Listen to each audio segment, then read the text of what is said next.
तो सबसे पहले हम कार्बोहाइड्रेट्स पढ़ेंगे। कार्बोहाइड्रेट्स क्या होते हैं?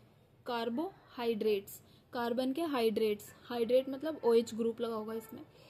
तो ये क्या है? कार्बोहाइड्रेट्स क्या होते हैं? पॉलीहाइड्रोक्सी अल्डोजेज और कीटोजेज। अल्डोज ग्रुप क्या होता है? Aldehyde group. कीटोज ग्रुप क्या? Ketone group. पॉलीहाइड्रोक्सी मतलब हाइड्रोक्सी ग्रुप क्या होता है? OH group. हाइड्रोक्सी क्या होता है हमारा? OH group. तो OH ग्रुप होंगे, पॉली मतलब बहुत सारे OH ग्रुप्स होंगे, और उसके साथ क्या होगा? या तो अल्डिहाइड होगा, और मतलब या अल्डिहाइड होगा, या तो या फिर कीटोन ग्रुप होगा। क्या होते हैं कार्बोहाइड्रेट्स? कार्बन के हाइड्रेट्स होते हैं। कार्बन होगा CnH2ON, CN N times carbon, H2O N times. तो ये N की कुछ भी वैल्यू हो सकती है 3 से 7 तक, C3 से C7 तक ये हो सकते हैं, मतलब 3 से 7 कार्बन के होंगे, 3 से कम कार्बन के तो नहीं होंगे। अल्डोजेस के एग्जाम्पल्स क्या हैं? Glyceraldehyde, glucose. ग्लूकोज इंपॉर्टेंट है इसमें से हमारा, ग्लिसरल्डिहाइड के नाम में आ रहा है। ये ग्लिसरल्डिहाइड हमने रेस्पिरेशन वाले चैप्टर में पढ़ा था। ग्लूकोज तो एल्डोज होता है, गैलेक्टोज भी हमारा एल्डोज होता है, ये 3 हमारे एल्डोज हैं।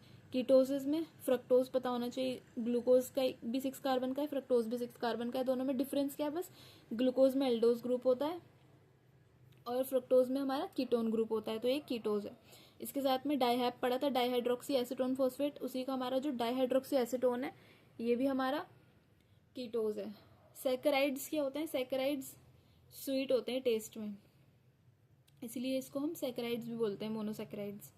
पॉलीसैकराइड्स वर्ड आएगा, इसका मतलब है स्वीट टेस्ट। जो हमारे स्मॉलर वाले होंगे कार्बोहाइड्रेट्स, वो वाटर सोल्यूबल होंगे। जो लार्जर होंगे, सिंपल, ये तो लॉजिक वाली बात है, वो वाटर इनसॉल्यूबल होंगे। जो छोटे स्मॉल होते हैं वो स्वीट होते हैं टेस्ट में, लेकिन जो लार्ज होते हैं, जो कॉम्प्लेक्स होते हैं, जो बहुत सारे, लार्ज कैसे बनते हैं? छोटों के मिलने से लार्ज बनेंगे, तो वो स्वीट नहीं रहेंगे। इसका उल्टा होगा इधर, जो स्मॉल होंगे उसको क्या बोलते हैं? मोनोसैकराइड्स और ऑलिगोसैकराइड्स। और जो लार्ज होंगे वो होते हैं हमारे पॉली। पॉली का मतलब ये बहुत सारे मोनोसैकराइड से मिलके बनते हैं हमारे पॉलीसैकराइड। ये एक मोनोसैकराइड है हमारा, मान लो यहाँ पे एक एक एक ऐसे बहुत सारे मोनोसैकराइड्स मिलके बना लेंगे एक पॉलीसैकराइड, जो कि बॉन्ड्स के थ्रू जुड़ जाएंगे। अलग अलग एक एक मोनोसैकराइड है, सबने मिलके पॉलीसैकराइड बना लिया। कितने यूनिट्स का? 5 यूनिट्स का। ऐसे कितनी भी यूनिट्स हो सकती हैं। तो अभी हम मोनोसैकराइड्स देखेंगे। स्मॉल कार्बोहाइड्रेट्स में हमारे क्या क्या आएंगे? क्या देखा था ऊपर? एक तो मोनोसैकराइड्स और एक ओलिगोसैकराइड्स। मोनोसैकराइड का, मोनो का मतलब क्या होता है? मोनो का मतलब होता है एक, तो सिर्फ ये एक ही यूनिट से मिलके बने होंगे। Can not be hydrolysed further into smaller components. इसको हम और तोड़ के छोटे कंपोनेंट्स में नहीं कर सकते, क्योंकि ये खुद ही सबसे स्मॉलेस्ट कंपोनेंट है, एक ही यूनिट है इसमें। अगर 2-3 यूनिट्स होते तो तोड़ के हम दोनों तीनों यूनिट्स को अलग कर सकते थे, बट ये अकेली यूनिट है, इसको नहीं तोड़ सकते। अगर ऐसे 2 यूनिट्स होती तो उसको हम तोड़ के अलग अलग कर सकते थे, बट इसको ऐसे मोनोसैकराइड्स को हम ब्रेक डाउन नहीं कर सकते। तो इसमें कितने कार्बन होंगे? 3 to 7 कार्बन होते हैं हमारे मोनोसैकराइड्स में। क्या क्या होंगे ये? ट्रायोजेस, टेट्रोजेस, पेंटोजेस, हेक्सोजेस, हेप्टोजेस। ट्रायोज का क्या मतलब होता है? जिसमें 3, ट्राई मतलब 3, इसमें 3 कार्बन होंगे। टेट्रोजेस में 4 कार्बन होंगे, पेंटोजेस में 5 कार्बन होंगे, हेक्सोजेस में 6 कार्बन होंगे, और हेप्टोजेस में 7 कार्बन होंगे। फॉर्मूला क्या पढ़ा था इनका? CnH2ON। तो अगर N की वैल्यू 3 है तो H2O को N3 से मल्टीप्लाई करेंगे तो क्या बनेगा? H ऑलरेडी 2 है, उसको 3 से मल्टीप्लाई करेंगे तो 6 हो जाएगा, O को 3 से करेंगे तो 3 आएगा, तो ये फॉर्मूला बन जाएगा C3H6O3, C4H8O4। बीच वाला H जो है वो डबल होगा, बाकी सिंगल सिंगल। तो ट्रायोजेस के एग्जाम्पल क्या होंगे? ग्लिसरल्डिहाइड, डाईहाइड्रोक्सी एसीटोन, ये हमारे 3 कार्बन के होते हैं। ग्लिसरल्डिहाइड, ये हमारा डाइहाइड्रोक्सी एसीटोन। 4 कार्बन के एग्जाम्पल याद नहीं करने, ज़रूरी नहीं है, 5 कार्बन वाले याद करने एग्जाम्पल। जो हमारे पेंटोजेस होते हैं, जो हमारे DNA RNA जिससे बना होता है, हमारा राइबोज, हमारा डीऑक्सीराइबोज, राइबोज डीऑक्सीराइबोज शुगर होता है ना, जो ये हमारा पेंटोजेस होता है, 5 कार्बन का बना होता है। राइबुलोज, राइबुलोज और राइबोज में क्या डिफरेंस है? कि राइबोज एल्डोज से बना है, राइबोज में जो ग्रुप है वो एल्डोज ग्रुप है, और हमारे राइबुलोज में कीटोज ग्रुप है। फिर हेक्सोजेस होते हैं, ये भी इंपॉर्टेंट है। हेक्सोज C6H12O6 किसका फॉर्मूला है? ग्लूकोज का फॉर्मूला है, और साथ में फ्रक्टोज का भी सेम ही फॉर्मूला होता है, एंड गैलेक्टोज का भी यही होता है। ग्लूकोज में क्या डिफरेंस, क्या है ग्लूकोज और फ्रक्टोज में? ग्लूकोज में एल्डिहाइड होता है और फ्रक्टोज में कीटो ग्रुप होता है। हेप्टोसिस याद करने की ज़रूरत नहीं है, इसमें बस पेंटोसिस, हेक्सोसिस और ट्रायोसिस पता होने चाहिए। ट्रायोसिस भी नहीं पता तो कोई बात नहीं, पेंटोसिस और हेक्सोसिस आर इम्पॉर्टेंट। ये एनसीईआरटी में कार्बोहाइड्रेट्स का डायग्राम दिया है। कौन से कार्बोहाइड्रेट का? एक तो उन्होंने ग्लूकोज का दिया और एक राइबोज का। यही डायग्राम एग्जाम में आता है। ग्लूकोज में कितने कार्बन होते हैं? 6, 1 2 3 4 5 और 6 कार्बन, ये 6 कार्बन है। राइबोज क्या है? पेंटोज, इसमें कितने कार्बन होंगे? 5 कार्बन होंगे। फॉर्मूला क्या होगा? C5H10O5। ग्लूकोज का C6H12O6। इसमें कितने? 5 कार्बन है, 1 2 3 4 और 5। तो ये हम ऐसे पहचानते हैं। ये झोपड़ी जैसा स्ट्रक्चर होता है हमारे राइबोज का, और ग्लूकोज का कैसा है? ये हेक्सागन स्ट्रक्चर है, ये पेंटागन है। इसकी मुंडी साइड में, इसकी सेंटर में। अब इसमें इंपॉर्टेंट क्या है? जो हमारा राइबोज है इसमें दोनों OH लगे हुए हैं, लेकिन अगर ये डीऑक्सी राइबोज होता, डीऑक्सी हमारा DNA में होता है, तो ये जो सेकंड कार्बन है, ये C2 सेकंड कार्बन है, यहाँ से O हट जाता। डीऑक्सी मतलब ऑक्सीजन हट गया, सिर्फ यहाँ पे H प्रेजेंट होता। ये डिफरेंस है राइबोज और डीऑक्सी राइबोज में। ये हमारा ग्लूकोज है। और ये फ्रक्टोज का स्ट्रक्चर है, ये एनसीईआरटी में नहीं दिया, इसलिए दिखा रही बिकॉज फ्रक्टोज में 6 कार्बन है, लेकिन फ्रक्टोज का भी स्ट्रक्चर थोड़ा सा DNA राइबोज और डीऑक्सी राइबोज जैसा ही दिखता है। डिफरेंस कैसे पता करेंगे कि ये राइबोज है या फिर फ्रक्टोज है? राइबोज में 5 कार्बन होंगे, राइबोज में यहाँ पे CH2OH वाला ग्रुप नहीं होगा, वहाँ पे H और OH लगा होगा। यहाँ पे क्या है? OH और CH2OH, ये डिफरेंस है। ये ऊपर नीचे हो सकता है, बीटा में OH ऊपर होता है, अल्फा में OH नीचे होता है। तो इस ये बीटा स्ट्रक्चर बना हुआ है, इसमें OH ऊपर है। तो कितने कार्बन है? 1 कार्बन ये है, हर एक कोने पे कार्बन होता है। 1 कार्बन ये है, ये तो लिखा हुआ कार्बन है दूसरा, third, fourth, fifth and 6th carbon, इसमें 6 कार्बन है। लेकिन राइबोज में कितने कार्बन है? 1 2 3 4 और ये 5वां कार्बन। यहाँ पे H और OH है। ये जो लाइन है, OH तो लिखा है, H को लिखते नहीं है इस लाइन में। केमिस्ट्री से I hope you know this, H को शो नहीं करते, बट इसका मतलब है कि यहाँ पे H है। तो स्मॉल मॉलिक्यूल्स में हमने कार्बोहाइड्रेट्स में मोनोसेक्राइड्स देख लिए, ग्लूकोज, फ्रक्टोज, राइबोज, ये सब।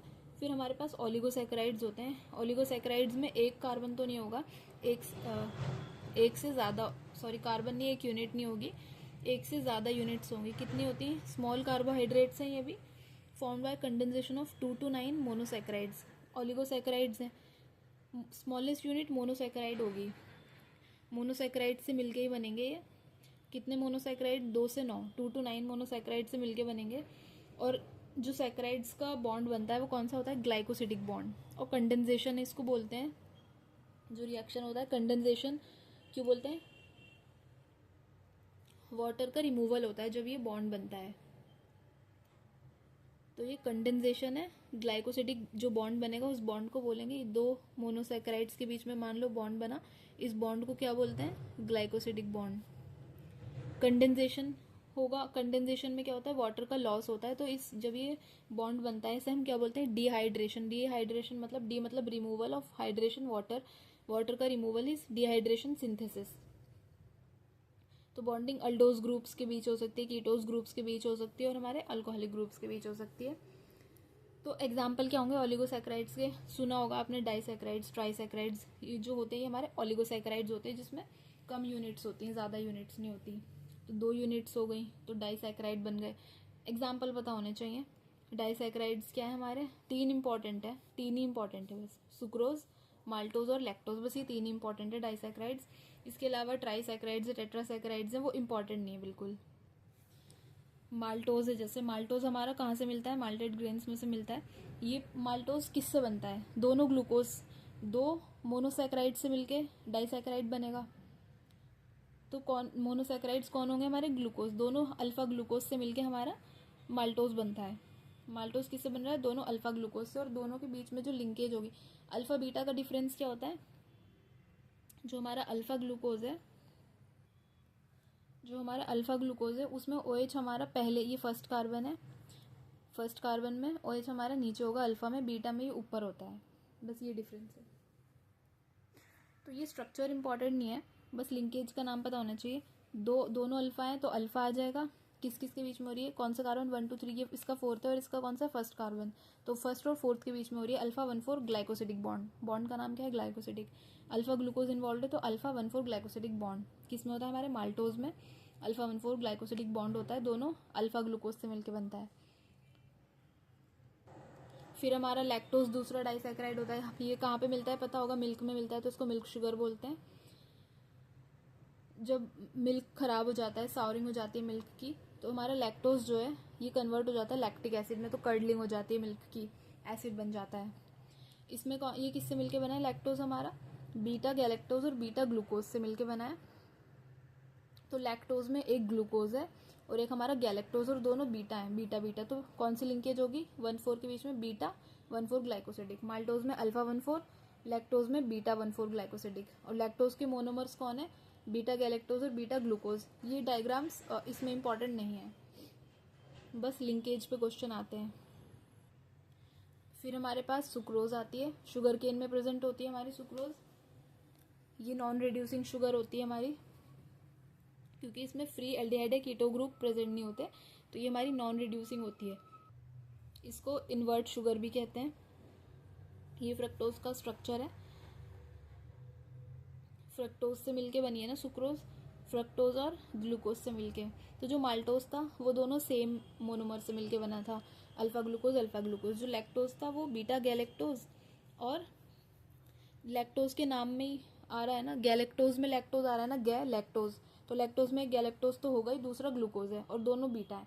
सुक्रोज में क्या है, एक ग्लूकोज है हमारा, अल्फा ग्लूकोज है, और एक फ्रक्टोज है, बीटा फ्रक्टोज। तो सुक्रोज में दोनों है, अल्फा बीटा। तो लिंकेज का नाम क्या होगा इसकी, अल्फा 1 मतलब ग्लूकोज का फर्स्ट कार्बन इन्वॉल्व होगा, बीटा 2 सेकेंड कार्बन इन्वॉल्व होगा हमारा, बीटा फ्रक्टोज का ग्लाइकोसिडिक बॉन्ड। अल्फा 1 बीटा 2 याद होना चाहिए, अल्फा ए पहले आता है, तो alpha 1 beta 2 glycosidic bond alpha glucose और बीटा फ्रक्टोज के बीच में है। ये जो फ्रक्टोज का स्ट्रक्चर है, जब बॉन्ड बनता है तो ये इन्वर्ट हो जाता है, तब ये बॉन्ड बनता है, तो इसलिए ये सेकंड कार्बन है। अदरवाइज हम इधर से काउंट करते थे, बट ये यहाँ से 1 2 इसका सेकंड कार्बन है, और ये हमारा फर्स्ट कार्बन है ग्लूकोज का। तो अल्फा 1 बीटा 2